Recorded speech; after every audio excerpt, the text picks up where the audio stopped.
Shalom, selamat malam.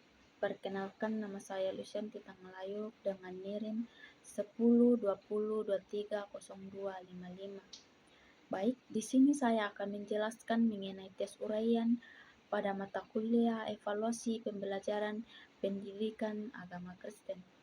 Baik, pengertian tes uraian. Tes uraian adalah butiran-butiran soal yang mengandung pertanyaan atau tugas yang jawaban atau pengerjaan soal tersebut harus dilakukan dengan cara mengekspresikan pikiran peserta tes secara naratif. Ciri khas tes uraian ialah jawaban terhadap soal tersebut tidak disediakan oleh orang yang mengkonstruksi butiran soal, tetapi disusun oleh peserta tes. Peserta tes bebas untuk menjawab pertanyaan yang diajukan.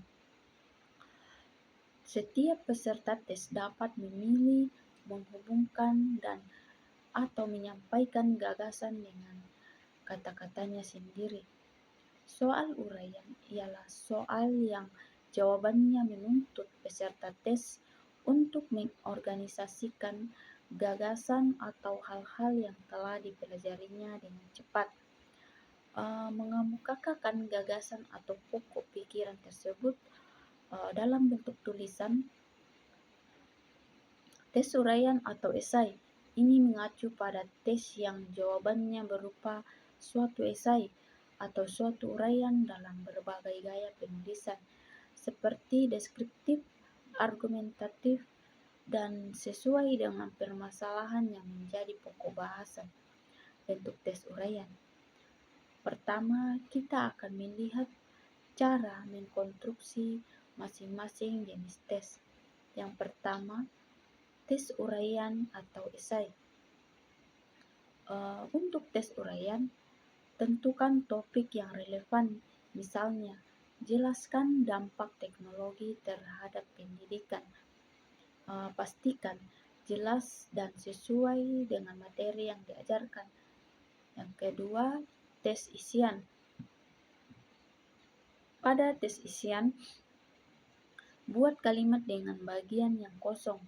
Contoh, panjang sisi segitiga sama sisi titik-titik. Pastikan hanya ada satu jawaban yang benar.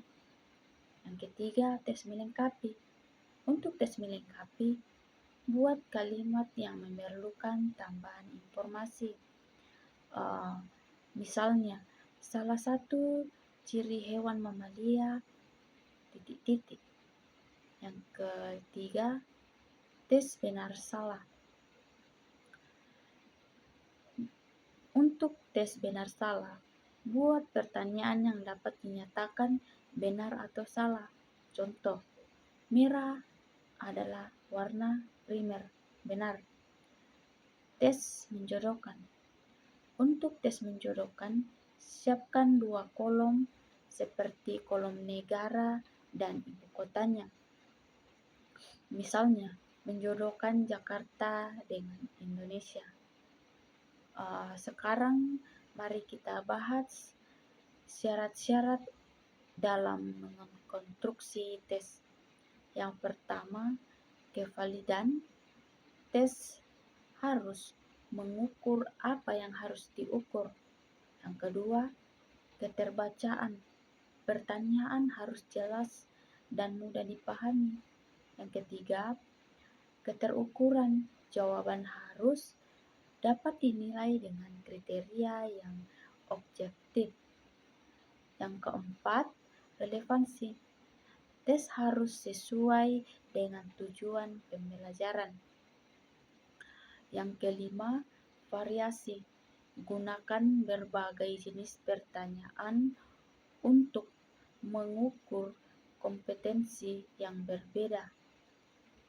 Bagian yang ketiga yaitu kelemahan-kelebihan. Mari kita lihat kelebihan dan kelemahan masing-masing jenis tes. Kelebihan. Yang pertama, tes uraian mendorong pemikiran kritis dan analitis. Yang kedua, tes isian untuk dibuat dan dinilai.